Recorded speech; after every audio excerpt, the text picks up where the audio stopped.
Still here with us, Jeremy Saltan, a political consultant and advisor to Naftali Bennett, and Uri Zaki, the founder of the Front for the Protection of Democracy. Uri, when we see those slightly shifted numbers, does that change anything in all of this calculation? Not really. I mean, there will be some other changes. We still have 250,000 votes, I believe. Jeremy said the equivalent of an absentee voting that you count after the actual elections. And there are probably going to be less. Perhaps going to affect, it's mostly soldiers, so perhaps the Arab Joint List will lose perhaps one, or perhaps the ultra-Orthodox party. By the way, Netanyahu used the term Zionist parties, that he only wishes, and he talks also about the ultra-Orthodox parties. The ultra-Orthodox parties are not Zionist. What he meant was Jewish parties. I mean, he didn't want to say it because it sounds racist, and it is, but, you know, he has two parties. One of them bluntly saying we're not Zionists. The other one just doesn't talk about it. That's the Shas party. And still he's, you know, he uses the term Zionist parties. At the end of the day, there is a deadlock. The Netanyahu himself is the obstacle for a coalition tomorrow morning. That could have happened without Netanyahu. The fact that, as we discussed earlier, he has a possible indictment, most likely he's going to be indicted. That's the reason that it's going to be extremely hard for Benny Gantz, for the Blue and White Party, to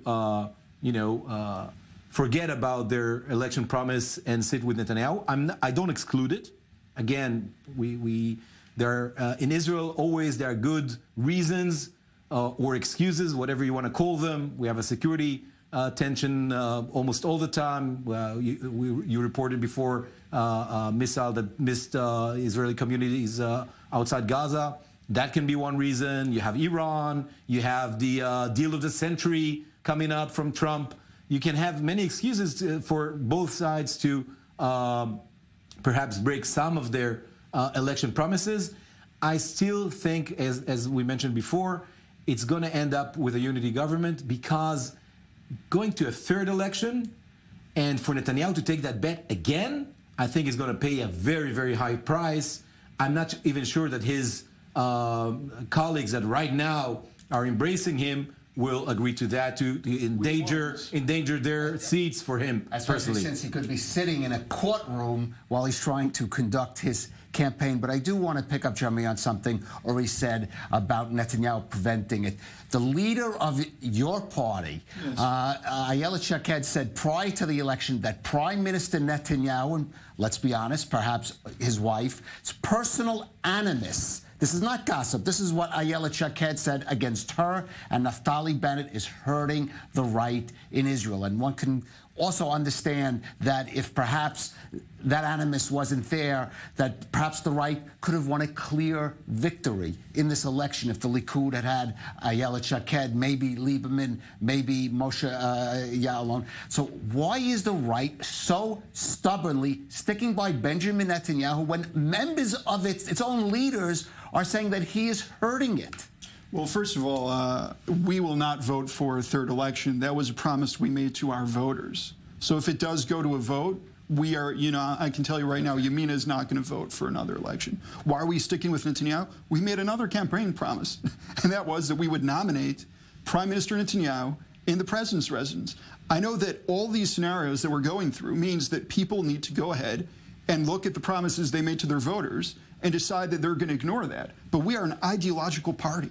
We're not one of the parties in the center. We're not going to do that. So I'm telling you right now, we are going to nominate Netanyahu in the president's residence. But if it does come to a third election, we are not going to vote for that. If you're an ideological party, why doesn't the ideology trump the personality of the man? You want other parties to say you're allowed to change. You didn't saw it. You are allowed. You could always say the circumstances. Why does the personality of Benjamin Netanyahu trump the right-wing ideology? Again, Kalev, we made a commitment to go ahead and say that whoever the candidate was that won the most seats in the right-wing bloc, as a member of the right-wing bloc, Yamina, right word, it's in our name, we're right-wing, we cannot go ahead and nominate Gantz. We are going to nominate Netanyahu.